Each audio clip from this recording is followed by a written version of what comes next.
नमस्कार मित्रांनो, माऊली डेव्हलपर्सच्या दाभोळे साईटवर आहे आणि या भागात आपण या साईटचं काम कुठपर्यंत आलं आहे त्याची संपूर्ण माहिती घेणार आहोत. तर त्यासाठी ही व्हिडिओ नक्की शेवटपर्यंत बघा. कोकणातील घर बांधकामासाठी माऊली डेव्हलपर्सला नक्की संपर्क करा. आपण आपले नंबर स्क्रीनवर दिलेलेच आहेत. आपण फक्त सिंधुदुर्ग जिल्ह्यामध्ये काम करतो, त्यामुळे कृपया सिंधुदुर्ग जिल्ह्यातील ज्यांना घर बांधायचं आहे त्यांनीच संपर्क करा. इकडेच आपल्या सध्या आता 3 साईट सुरू आहेत. एक आहे दाभोळेमध्ये, आता सध्या आपण ही व्हिडिओ पाहणार आहोत. ती दुसरी आहे मळईमध्ये, जी आपण नवीनच चालू केलेली आहे, आणि तिसरी आहे चिंदरमध्ये, आचऱ्याच्या बाजूला. तर त्या ठिकाणचे देखील आपण साईटचे व्हिडिओ याच्यानंतर देखील घेऊन येणार आहोत. तर त्यासाठी आपली संपूर्ण सिरीज बघा. कोकणातील घर बांधकाम यामध्ये आपण कोणत्या प्रकारे काम करतो त्याची संपूर्ण एक प्लेलिस्ट देखील आपण एक वेगळी बनवलेली आहे. तर ती देखील नक्की बघा. देवगड निपाणी रोडवर बाळूमामा मंदिर आणि जो आपला बजाज शोरूम आहे, तर त्याच्या बाजूलाच ही साईट सुरू आहे. आणि आता या साईटचं प्लास्टरचं काम पूर्ण झालेलं आहे आणि एक सुंदर असा लुक तुम्हाला या ठिकाणी बघायला मिळेल. साधं सिंपल स्ट्रक्चर आहे. मॉडर्न टाईपमध्ये ना केलेलं आहे, ना स्लोपिंगमध्ये आपण स्ट्रक्चर केलेलं आहे. मालकांची ज्या प्रकारे रिक्वायरमेंट होते, त्यांना साधं सिंपल स्ट्रक्चर पाहिजे त्या प्रकारे आपण हे बनवलेलं आहे. साधारण फ्रंट बाजून म्हणजे समोरील बाजूने असा हा घराचा लुक आहे सुंदर. तर समोरच्या पॅरापेट वॉलला देखील आपण एक ग्रूव्ह दिलेले आहेत आणि हा आहे समोरचा व्हरांडा. तर व्हरांड्याचे जे 2 कॉलम आहेत त्याला देखील आपण या ठिकाणी प्लास्टर करून ग्रूव्ह दिलेले आहेत. तर आपण आता आलो आहे व्हरांड्याच्या समोर आणि या ठिकाणी ह्या पायऱ्या आपण बनवलेल्या आहेत. जवळपास 6.5 फूट लांब पायऱ्या आहेत आणि हे 2 कॉलम आहेत. यात 2 कॉलमला आपण एक ग्रूव्हमध्ये डिझाईन केलेली आहे. प्रशस्त असा व्हरांडा आहे. जवळपास 8 फूट लांबी आणि 10 फूट रुंदीला असा हा संपूर्ण व्हरांडा आहे. आणि या ठिकाणी आता आपलं काम सुरू आहे. टाईल्सचं प्लास्टर झालेलं आहे आणि या ठिकाणी समोर आपल्याला व्हर्टिकल टाईल्स म्हणजे ढोलपुरी आपण बसवणार आहोत. तर त्यासाठी आपण हा पोर्शन रफ करून ठेवलेला आहे. संपूर्ण हा सी शेपमध्ये जो व्हरांडा आहे त्याला आपण पूर्ण टाईल्स लावणार आहोत. त्यानंतर 10 फूट उंचीपर्यंत आपण टाईल्स लावणार आहोत. आणि इकडे आपण एक काम केलेलं आहे की व्हरांड्याचा जो पुढचा पोर्शन आहे साधारण 6 फुटाचा, तर त्याला आपण 7 फूट लेवलला आपण केलं आहे. आणि इकडे मध्ये एक आपण बीम टाकून जो व्हरांड्याच्या आतील पोर्शन आहे तो आपण सेम 10 फूट लेवलला या ठिकाणी घेतलेला आहे. वरती या ठिकाणी एक सिंगल झोपाळा लावण्यासाठी हुक देखील दिलेले आहेत. आणि मेन दरवाजा, आपला जो फ्रंटचा दरवाजा आहे तर तो सागवानीमध्ये, आणि ही डिझाईन जी मालकांना पसंत आहे तर ते आपण या ठिकाणी डिझाईन केलेली आहे. त्यानंतर याला आता या ठिकाणी फ्रेमिंगचं काम सुरू आहे. तर हे जे ग्रॅनाईट आहे तर हे ग्रॅनाईट आपण या ठिकाणी बसवलेलं आहे. डोअर प्लस ही फ्रंटची जी विंडो आहे ही आपण 2.5 फुटाची विंडो ठेवली आहे आणि हाईटला जवळपास 5.5 फुटाला आपण ही विंडो ठेवलेली आहे. आणि या ठिकाणी याला देखील फ्रेमिंगचं काम सुरू आहे. त्याच्यानंतर मग इकडे या ठिकाणी संपूर्ण टाईल्स वगैरे लावल्या जातील. स्टार्ट टू एंड आपण बांधकामासाठी अल्ट्राटेक सिमेंट वापरतो. त्या व्यतिरिक्त कोणतंही आपण सिमेंट वापरत नाही. आणि आता लादीचं काम सुरू होणार आहे काही दिवसांमध्ये. त्यासाठी आपण या ठिकाणी वाळू स्टोअर करायला सुरुवात केलेली आहे. प्रशस्त असा हॉल या ठिकाणी आपण बघू शकता. 15 फूट बाय 13 फूट तर ही संपूर्ण हॉलची साईज आहे. प्रशस्त अशी साईज आपण या ठिकाणी ठेवली आहे. आणि ही विंडो देखील खूप मोठी अशी ठेवली आहे, कारण या ठिकाणी 2 विंडो बनवायच्या होत्या, पण 2 विंडोमध्ये आपली जागा भरपूर वेस्ट होणार आहे. तर त्यासाठी आपण या ठिकाणी एक मोठी विंडो ठेवली आहे. आणि याला देखील आपण या ठिकाणी ग्रॅनाईट फिक्सिंग केलेलं आहे. ज्या आपल्या 3 साईड आहेत तर ह्या प्लेनमध्ये आहेत. आणि जी बॉटमची साईज आहे तर याला आपण डबल पट्टी या ठिकाणी दिलेली आहे, जेणेकरून जे पावसाचं पाणी असेल तर हे इथून या ठिकाणी बाहेर जाईल. आणि हॉलच्या बाजूलाच या ठिकाणी आहे देवखोली. 5 फूट बाय 5 फूट तर ही देवखोलीची साईज आहे. आणि या देवखोलीला पूर्ण 10 फूट उंचीपर्यंत या ठिकाणी व्हाईटमध्ये आपण टाईल्स लावलेले आहेत. आणि अजून आता ह्याचं काम बाकी आहे. फ्लोरिंगच्या टाईल्स आणि स्कर्टिंग वगैरे अजून लावायचं बाकी आहे. आणि देवखोलीला व्हेंटिलेशनसाठी ही एक देखील आपण 2 फुटाची छोटी खिडकी या ठिकाणी प्रोव्हाइड केलेली आहे. लाईटसाठी या ठिकाणी कन्सिल्डमध्ये बल्ब देखील या ठिकाणी प्रोव्हाइड केलेलं आहे. आणि याचं कनेक्शन आहे ते या ठिकाणी बाहेर असणार आहे. हा जो संपूर्ण हॉल आहे तर हा कन्सिल्डमध्ये आपण याचं वायरिंग केलेलं आहे. आणि त्याचे संपूर्ण पॉईंट्स आहेत ते देखील आपण या ठिकाणी ओपन करून ठेवले आहेत. या हॉलच्या स्पॅन 15 फूट असल्यामुळे या ठिकाणी आपण मिडलला एक बीम प्रोव्हाइड केला आहे. काही जण या ठिकाणी हिडन बीम देखील प्रोव्हाइड करतात, पण ह्याची लांबी रुंदी 13 फूट असल्यामुळे या ठिकाणी आपण हा हेवीमध्ये बीम घेतलेला आहे आणि याला 16 mm बार्स वगैरे यूज केलेले आहेत, जेणेकरून लोड बेरिंगमध्ये जो मोठा पोर्शन असतो स्लॅबचा तर तो सॅगिंग वगैरे होणार नाही, बेंटअप काही होणार नाही, त्यासाठी आपण या ठिकाणी हा बीम प्रोव्हाइड केलेला आहे. त्यानंतर हे जे इकडे टी व्हीचे पॉईंट्स वगैरे असतील तर ते देखील या ठिकाणी कन्सिल्डमध्ये आपण सर्व दिलेले आहेत आणि त्याचं बोर्ड फिटिंग आणि इंटरनल जे पाईप्स वगैरे आहेत तर त्याचं काम संपूर्ण झालेलं आहे. त्यानंतर आता आपण जाऊया किचनमध्ये. तर किचनचा या ठिकाणी एक डोअर येणार आहे. शक्यतो आपण किचनला डोअर ठेवत नाही, पण या ठिकाणी हॉलच्या जवळ असल्यामुळे या ठिकाणी आपण डोअर प्रोव्हाइड करतो आहे. तर त्यासाठी आपण हे डबल ग्रॅनाइट या ठिकाणी फिक्सिंग केलेलं आहे आणि आता सध्या आपलं ओट्याचं काम सुरू आहे आणि हा प्रशस्त असा एल शेपमध्ये या ठिकाणी आपण ओटा दिलेला आहे आणि या ओट्याला आपण कडप्पाचं फ्रेमिंग करतो आणि कडप्पाच्या फ्रेमिंगवर या ठिकाणी 100 रुपये स्क्वेअर फीट 120 रुपये स्क्वेअर फीटपर्यंतचा हा ग्रॅनाईटचा टॉप आहे, तो आपण याच्यावर फिक्स करतो. त्यानंतर या ठिकाणी आता सिंक बसवलेला आहे. मीडियम साईजचा सिंक आहे 18 बाय 20 इंचाचा आणि त्याच्यानंतर या ठिकाणी 2 आपण कनेक्शन्स ठेवलेले आहेत पाण्याचे. एक आपलं कनेक्शन्स आहे ते डायरेक्ट पाणी म्हणजे जे विहिरीचं असेल बोरवेलचं असेल तर ते पाणी भरण्यासाठी या ठिकाणी येईल आणि दुसरं कनेक्शन आहे हे टाकीचं कनेक्शन आहे, जे आपण 1000 लिटरची टाकी प्रोव्हाइड करतो त्याचं कनेक्शन, जेणेकरून जे आपल्याला या ठिकाणी रेग्युलर यूज करता येईल. आणि किचनच्या ओट्याच्या पोर्शनला ज्या विंडोज आहेत तर त्या विंडोची साईज आपण 3.5 फूट ठेवली आहे. रेग्युलर आपली विंडो साईज असते 4 फूट बाय 4 फूट, पण या ठिकाणी आपण 3.5 फूट ठेवलेली आहे, जेणेकरून हा ओटा पोर्शन एकदम विंडोच्या लेवलला येणार नाही. आणि या ठिकाणी ज्या व्हर्टिकल टाईल्स आपण लावलेल्या आहेत तर या 2 फूट बाय 1 फूट या मापाच्या आहेत आणि त्यानंतर संपूर्ण 10 फूट उंचीपर्यंत या ठिकाणी आपण टाईल्स लावण्याचं काम सध्या सुरू आहे. काही जण 7 फूट उंचीपर्यंत म्हणजे जे आपली ही विंडोची टॉप लेवल आहे तर त्या लेवलपर्यंत या ठिकाणी टाईल्स लावतात, पण आपण आपल्या एस्टिमेटमध्ये 10 फूट उंचीपर्यंत या ठिकाणी टाईल्स लावतो. त्यानंतर या ठिकाणी किचनच्या पोर्शनला आपण लॉफ्ट देखील प्रोव्हाइड केलेले आहेत. तर प्रत्येक बेडरूममध्ये किचनमध्ये आपण हे लॉफ्ट मालकांच्या रिक्वायरमेंटनुसार आपण प्रोव्हाइड करत असतो. तर अशा प्रकारे आपलं ह्या किचनचं काम झालेलं आहे. त्यानंतर इकडे लेफ्ट साईडला वरती जाण्यासाठी जिना आहे आणि हॉलच्या बाजूने या ठिकाणी आपण छोटासा पॅसेज ठेवला आहे. समोर आहे बाथरूम, कॉमन टॉयलेट बाथरूम आणि राईट साईडला या ठिकाणी आहे बेडरूम.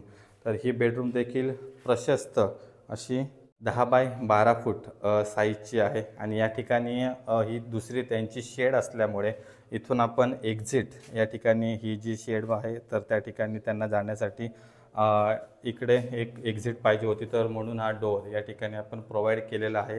सेम या ठिकाणी बेडरूमला व्हेंटिलेशनसाठी इकडे 4 बाय 4 फुटाच्या खिडक्या देखील आहेत. ग्रॅनाइट फिटिंग झालेलं आहे. ग्रिलचं देखील काम या ठिकाणी झालेलं आहे आणि इकडे आहे आपला लॉफ्ट. तर हा आपण सिंगल लॉफ्ट या ठिकाणी प्रोव्हाइड केला आहे. काही ठिकाणी डबल लॉफ्ट असेल तर तो देखील आपण या ठिकाणी प्रोव्हाइड करू शकतो.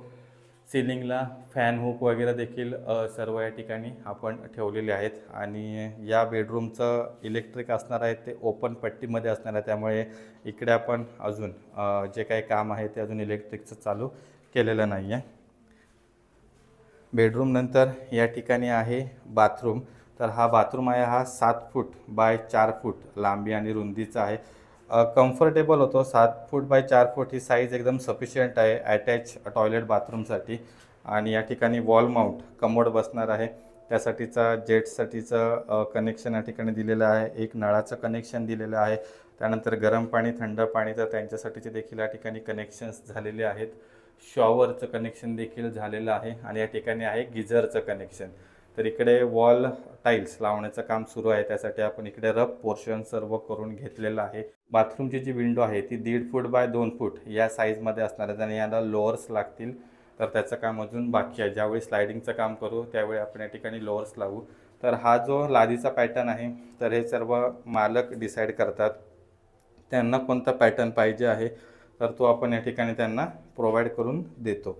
बाथरूमला आपण ज्या टाईल्स लावल्या आहेत तर आपण 7 फूट उंचीपर्यंत या ठिकाणी टाईल्स लावलेल्या आहेत आणि फुल टाईल्स आपण देतो आणि सिलिंगला फक्त त्या ठिकाणी पेंट असणार आहे आणि या ठिकाणी बाथरूमच्या वरती हा पोर्शन जो आपण 7 फूटवरती स्लॅब घातलेला आहे, तर त्या ठिकाणी इन्व्हर्टर वगैरे किंवा काही सामान्स वगैरे असतील तर त्या ठिकाणी आपण तिथे ठेवू शकतो. बाथरूमच्या लेफ्ट साईडला देखील हा एक बेडरूम आहे. तर या बेडरूमची देखील साईज 11 बाय 12 फूट आहे. खूप प्रशस्त असा हा 11 बाय 12 फुटाचा बेडरूम आहे आणि याला व्हेंटिलेशनसाठी 2 विंडो आपण दिलेल्या आहेत 4 बाय 4 फुटाच्या. तर त्याला देखील ग्रॅनाइट फ्रेमिंग त्याचसोबत या ठिकाणी ग्रिल देखील लावलेलं आहे. तर खूप सुंदर असं हे ग्रॅनाइटचं जे काम आहे या ठिकाणी वापरण्यात येणारं ग्रॅनाइट आहे. तर हे मालक फायनल करतात. मालकांना जे पाहिजे असेल ग्रॅनाइट ते आपण या ठिकाणी प्रोव्हाइड करतो. तर ही संपूर्ण चॉईस लादी त्याच्यानंतर ग्रॅनाइट असेल तर हे संपूर्ण जे मालकांच्या पसंतीचं असणार आहे तर तेच आपण लावून देतो. ह्या बेडरूमला देखील या ठिकाणी लॉफ्ट एक प्रोव्हाइड केलेला आहे. तर या ठिकाणी देखील संपूर्ण प्लास्टर झालेलं आहे आणि इलेक्ट्रिक ओपन पट्टी असल्यामुळे या ठिकाणी फक्त फॅन हुक आपण काढून ठेवलेले आहेत. अजून या ठिकाणी इलेक्ट्रिकचं कोणतंही काम झालेलं नाही. ज्यावेळी लादीचं काम होईल त्यावेळी आपण या ठिकाणी इलेक्ट्रिकचं काम करू. बेडरूममधून बाहेर आल्यानंतर बाथरूम आणि या 2 बेडरूमच्या मध्ये हा पोर्शन आहे. तर इकडे वॉश बेसिन असणार आहे आणि वॉश बेसिनसाठीचं कनेक्शन या ठिकाणी ठेवलेलं आहे. त्याच्यानंतर त्याचा जो ड्रेन पाईप असणार आहे त्याचं देखील या ठिकाणी संपूर्ण कनेक्शन झालेलं आहे. आता वॉल टाईल्स लावल्यानंतर आपण सर्व ज्या फ्लोरिंग टाईल्स आहेत त्याचं आपण या ठिकाणी काम सुरू करणार आहोत. पॅसेजमधून आपण इकडे पुढे आल्यानंतर इकडे या ठिकाणी फर्स्ट फ्लोअरला जाण्यासाठीचा जिना आहे. तर जिन्याला देखील आपण ग्रॅनाइट लावणार आहोत आणि त्याचे जे ग्रॅनाइटचे पीसेस आहेत तर या ठिकाणी कटिंग करून ठेवलेले आहेत. तर ते फ्लोरिंगच्या वेळी आपण लावू. जिन्याचा जो मिड लँडिंग आहे तर मिड लँडिंगच्या ठिकाणी इथे आपण खूप प्रशस्त अशी मोठी 7 फूट बाय 3 फूट या साईजमध्ये विंडो ठेवलेली आहे सिंगल. तर याला फिक्स ग्लास विंडो किंवा अर्धी फिक्स ग्लास विंडो आणि अर्धी स्लायडिंग ओपन. तर या प्रकारे ज्या प्रकारे मालक सांगतील तर तसं आपण या ठिकाणी स्लायडिंगचं काम करणार आहोत. आणि इथून आता आपण चाललो आहे फर्स्ट फ्लोअरला. फर्स्ट फ्लोअरला देखील ज्या ठिकाणी आपला स्लॅब एंड होणार आहे तर इकडे देखील रेलिंग असणार आहे. स्टीलचं रेलिंग आपण या इस्टिमेटमध्ये प्रोव्हाइड करतो. फर्स्ट फ्लोअरला आल्यानंतर जी आपली पहिली ओपनिंग आहे ती 4 फुटाची आहे. या ठिकाणी कोणताही डोअर असणार नाही आहे. आणि ज्या प्रकारे ग्राउंड फ्लोअरला आपला हॉल आहे सेम 15 फूट बाय 13 फूट या साईजमध्ये या ठिकाणी फर्स्ट फ्लोअरला देखील हॉल आहे. स्लॅबला देखील आपण या ठिकाणी एक मध्ये बीम प्रोव्हाइड केलेला आहे. फक्त ह्या हॉलचा जो इलेक्ट्रिक आहे ते ओपन पट्टीमध्ये असणार आहे. त्यामुळे या ठिकाणी आपण कोणत्याही प्रकारचं कन्सिल्ड वर्क केलेलं नाही आहे. आणि या ठिकाणी आता सध्या आपलं ग्रिल फिक्सिंगचं देखील काम सुरू आहे. ग्रॅनाइट आपण फिक्सिंग केलेलं आहे. प्लस हे छज्जा आहेत हे 3 साईडने छज्जा आपण या ठिकाणी या विंडोसाठी प्रोव्हाइड केलेले आहेत. खूप सुंदर. तर या ठिकाणी मस्त हवेशीर असं संपूर्ण वातावरण आहे. आणि इकडून आहे हा ओपन स्पेस जो किचनच्या वरचा पोर्शन आहे. तर हा ठिकाणी ओपन बाल्कनी म्हणून त्यांना यूज करता येणार आहे. आणि त्यानंतर जो संपूर्ण वरांड्याचा पोर्शन आहे तर तो देखील या ठिकाणी यूज करता येईल. फर्स्ट फ्लोअरच्या स्लॅबवरती जाण्यासाठी या ठिकाणी लोखंडी जिना देखील बसवण्याचं काम थोड्या दिवसामध्ये सुरू होईल. अजून एक सांगायची महत्त्वाची गोष्ट म्हणजे या ठिकाणी आपण ज्या विंडोला छज्जा प्रोव्हाइड करतो आता ही विंडो या ठिकाणी ओपन बाल्कनीच्या समोर असल्यामुळे याची साईज कमी आहे. पण इथे बघितलं तर आपण जवळपास 1.5 फूट लांबीचा जो छज्जा आहे तो आपण प्रोव्हाइड करतो. आणि इकडे बघितलं तर आपण जे ग्रिल बसवतो तर हे 10 mm MS मध्ये आपण या ठिकाणी ग्रिल केलेलं आहे आणि त्याला आता प्रायमर कोटिंग झालेलं आहे. पेंटिंगच्या वेळी ह्याच्यावर मालकाच्या पसंती म्हणजे ब्लॅक कलर व्हाईट कलर त्यांना कोणता पाहिजे तर त्या प्रकारचा कलर या ठिकाणी करण्यात येईल. विंडो ग्रिल बसवताना आपण या ठिकाणी हे जे होल पास आहेत तर हे होल पास आपण पहिल्यांदा ग्रॅनाइट फिक्सिंगच्या आधी या ठिकाणी आपण संपूर्ण प्रोव्हाइड करतो आणि त्यानंतर मग आपल्या रिक्वायर्ड साईजमध्ये कट करून त्याला वेल्ड करतो. या ठिकाणी कोणतेही आपण म्हणजे सिमेंट खिळे वगैरे मारून हे ग्रिल बसवत नाही. याचं कारण असं आहे की जर आपण या ठिकाणी सिमेंट खिळे मारून वगैरे जर ग्रिल बसवलं तर डायरेक्ट कटावणीने आपण हे पूर्ण ग्रिल बाहेर काढू शकतो आणि इझिली आपण घरामध्ये एंट्री करू शकतो. हे वेल्डिंग असल्यामुळे या ठिकाणी सहसा हे तुटत नाही आणि एकदम मजबूत असं हे ग्रिल या ठिकाणी होतं. तर त्यासाठी आपण हे संपूर्ण फास्टनर आहेत हे ग्रॅनाइट फिक्सिंगच्या आधी आपण फिक्स करून घेतो आणि मग त्याला वेल्डिंग करतो. आता ही जी संपूर्ण ग्रिलची डिझाईन आहे तर जे मालक ज्या प्रकारे त्यांना डिझाईन पाहिजे असतील तर ते आपण त्यांना डिझाईन करून देतो. तर ही देखील एक प्रशस्त अशी विंडो आहे हॉलसाठी आणि याच्या दोन्ही बाजूने पावसाचं पाणी येऊ नये म्हणून यासाठी आपण 3 साईडने विंडोचे कानपे केलेले आहेत। वरती आहे आपला छज्जा आणि त्याला सपोर्टसाठी या ठिकाणी 2 आपण पडदी देखील केलेले आहेत। ओपन स्लॅबमधून आपण आलो हॉलमध्ये आणि हॉलमधून सेम जसं ग्राउंड फ्लोअरचा पोर्शन आहे त्याच प्रकारे या ठिकाणी फर्स्ट फ्लोअरचा देखील पोर्शन आहे। लोड बेरिंगमध्ये सहसा जो ग्राउंड फ्लोअरचा पोर्शन असतो तसाच वरती आपल्याला शिफ्ट करावा लागतो। काही केसेसमध्ये आपण रूम साईज चेंज करू शकतो पण त्यासाठीचे बीम आहेत तर ते एक्स्ट्रा स्ट्रक्चरमध्ये प्रोव्हाइड करावे लागतात। सेम 10 बाय 12 फुटाची जी ग्राउंड फ्लोअरला साईज आहे राईटच्या बेडरूमची तर तीच साईज या ठिकाणी आहे। आणि इकडे आता जे हॉलचे ग्रिल आहेत तर ते देखील या ठिकाणी आहेत आणि ते काही दिवसामध्ये वेल्डिंग करून या ठिकाणी आपण लावू। तर याची साईज पण खूप सुंदर अरे मजबूत असं MS मध्ये या ठिकाणी ग्रिल केलेलं आहे। तर इकडे देखील या 2 विंडो आहेत तर या विंडो देखील 4 बाय 4 फुटाच्या आहेत। फर्स्ट फ्लोअरला आपला जो बाथरूम आहे काही ठिकाणी आपण संक देखील ठेवतो कारण इकडे आपल्याला फ्लोरिंग हाईटसोबत या ठिकाणी हा जो ड्रेन पाईप आहे तर त्याचे देखील आपल्याला पूर्ण लेवल चेक करावे लागते। पाणी पूर्ण ड्रेन झालं पाहिजे तर त्यासाठी या ठिकाणी संक देखील स्लॅब ठेवला जातो पण आपण संक ठेवत नाही कारण या ठिकाणी जो आपल्याला ग्राउंड फ्लोअरचा जो बाथरूमचा पोर्शन आहे म्हणजे ग्राउंड फ्लोअरला जो हा बाथरूमच्या वरचा स्टोरेज पोर्शन आहे तर त्याची साईज कमी होते तर त्यामुळे आपण या ठिकाणी बाथरूमचीच हाईट आपण वर घेतो। या ठिकाणी पूर्ण फिलिंग करून ही जी हाईट आहे तर ती वर केली जाते आणि या ठिकाणी देखील सर्व जे प्लंबिंगचं काम आहे त्याचे पॉईंट सर्व आपण काढून या ठिकाणी पॅक करून ठेवलेले आहेत। आता टाईल्सचं काम झाल्यानंतर या ठिकाणी इतर जे संपूर्ण फिटिंग्स आहेत तर ते होतील। सेम 7 बाय 4 फुटाचा हा बाथरूम आहे। 1.5 बाय 2 फुटाची खिडकी आहे आणि ज्या प्रकारे ग्राउंड फ्लोअरच्या बाथरूमला आपण सर्व फिटिंग्सचं कनेक्शन ठेवलेलं आहे तसंच सेम या ठिकाणी आपण फिटिंग्स ठेवलेले आहेत। वॉश बेसिनसाठीचं कनेक्शन देखील या ठिकाणी आहे आणि इकडे लेफ्ट साईडला आहे आपला बेडरूम। तर हा देखील 10 बाय 12 फूट साईजचा बेडरूम आहे आणि याला देखील सेम 4 बाय 4 फुटाच्या खिडक्या विथ ग्रॅनाइट फ्रेम फिक्सिंग आणि विंडो ग्रिल फिक्सिंग तर हे संपूर्ण आपण या ठिकाणी प्रोव्हाइड केले आहेत। लॉक देखील आहे, काही चेंजेस नाही आहेत या ठिकाणी। आपण आता सर्व आपण स्ट्रक्चरमध्ये कोणत्या प्रकारे काम केले तर त्याची माहिती घेतली। प्लास्टरचं काम आपण केलं आहे, त्यानंतर ग्रॅनाइट फिक्सिंगचं काम झालेलं आहे, ग्रिल फिक्सिंगचं काम झालेलं आहे, त्याच्यानंतर प्लंबिंगचं काम झालेलं आहे। काही वेळा काय गोष्टी होतात की आपण इस्टिमेट पहिलं जे आहे ते आपल्या बजेटनुसार पहिलं फिक्स करतो आणि त्यानंतर भविष्यासाठीच्या योजना असतात तर त्यासाठी देखील काही या ठिकाणी चेंजेस करावे लागतात। तर पहिल्यांदा फक्त ग्राउंड फ्लोअर आणि जिना टोपी म्हणजे आपण स्टेअरकेस कॅप बोलतो तर ते फक्त कन्स्ट्रक्शन होतं। त्यानंतर भविष्यातील बांधकामासाठी म्हणजे ते 4 ते 5 वर्षांनी हे फर्स्ट फ्लोअरला बांधकाम करणार होते पण 4 ते 5 वर्षांनी अजून म्हणजे ग्राउंड फ्लोअरला जे काम असेल तर त्याला देखील थोडासा प्रॉब्लेम होतो। म्हणजे ज्यावेळी आपण सर्व मटेरियल शिफ्ट करतो तर ते एकतर आपल्याला बाहेरून वरती शिफ्ट करावं लागतं किंवा घराच्या आतून आपण एंट्री करून सर्व मटेरियल इकडे आणतो तर त्यावेळी तो संपूर्ण पोर्शन खराब होणार। तर यासाठी आत्ताच त्यांनी हे जे फर्स्ट फ्लोअरचं काम आहे म्हणजे हॉल 2 बेडरूम आणि बाथरूम तर हा आत्ताच त्यांनी करून ठेवला आहे। थोडंसं त्यांचं बजेट थोडंसं म्हणजे खूपच बजेट वाढलं आहे पण या ठिकाणी ते जे 5 वर्षानंतर बांधकाम करणार होते त्यानंतर जी पूर्ण घराची किंमत असणार असती तर ती संपूर्ण वाचवण्यासाठी आत्ताच या ठिकाणी हे जे काम आहे ते या ठिकाणी सुरू आहे। इंटरनल सर्व गोष्टींची माहिती घेतल्यानंतर आता आपण बाहेरच्या बाजूने आलो आहे। तर बाहेरच्या बाजूने देखील आपण प्लास्टरला जो किचनचा पोर्शन आहे तर त्याला आपण ग्रूवची डिझाईन केलेली आहे 10 फुटापर्यंत। पॅरापेटला देखील या ठिकाणी आपण डिझाईन केलेले आहे प्लस इकडे जे 2 बेडरूम आहेत तर त्या बेडरूमला देखील आपण ग्रूवची डिझाईन केलेली आहे।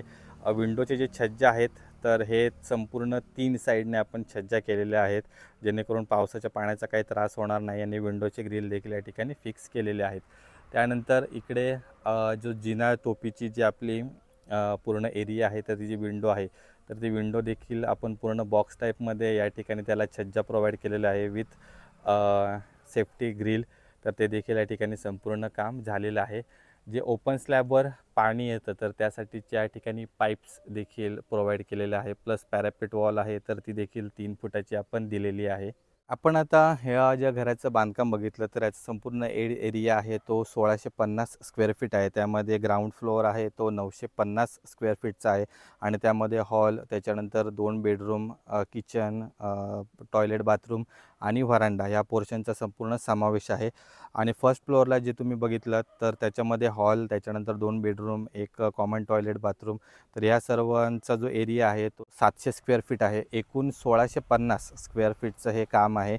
मंडळी, या व्हिडिओमध्ये आपण दाभोळे साईटच्या या संपूर्ण कामाची अपडेट घेतलेले आहेत.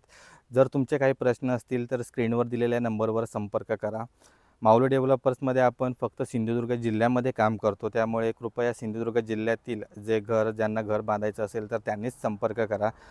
इतर जिल्ह्यातील देखील जे आहे तर त्या ठिकाणी आपण काम करत नाही आहोत, त्यामुळे कृपया त्यांनी संपर्क करू नये. त्यांचे काही प्रश्न असतील तर त्यांनी कॉल केला तरी पण चालेल, तर त्याची आपण उत्तरं नक्की देऊ. जर कॉल वगैरे रिसीव झाला नाही तर तुम्ही व्हॉट्सअपला देखील आम्हाला मेसेज करू शकता, तर व्हॉट्सअपला देखील तुम्हाला सर्व माहिती आपण देऊ. तर मित्रांनो, सुवर्ण कोकण ब्लॉगची ही व्हिडिओ तुम्हाला कशी वाटली ती कमेंट करून नक्की सांगा. याच्या पुढच्या व्हिडिओमध्ये आपण मळई साईट आणि चिंदर साईट त्या ठिकाणी कोणत्या प्रकारे आपलं काम सुरू आहे त्याची देखील माहिती घेणार आहोत. तर त्यासाठी आपलं सुवर्ण कोकण ब्लॉग यूट्यूब चॅनल नक्की सबस्क्राईब करा. कोकणातील घर बांधकाम आपण कोणत्या प्रकारे करतो त्याची संपूर्ण प्लेलिस्ट देखील आपल्या यूट्यूब चॅनलला आहे, तर ती देखील तुम्ही बघू शकता. आणि तुमच्या प्रश्नांसाठी आम्हाला कमेंटमध्ये किंवा फोन करून देखील, व्हॉट्सअपद्वारे मेसेज करून देखील संपूर्ण माहिती विचारू शकता. तर अशाच नवीन बांधकामाच्या व्हिडिओसाठी आपला चॅनल सबस्क्राईब करून ठेवा. भेटू अशाच एका नवीन व्हिडिओमध्ये. तोपर्यंत काळजी घ्यावा.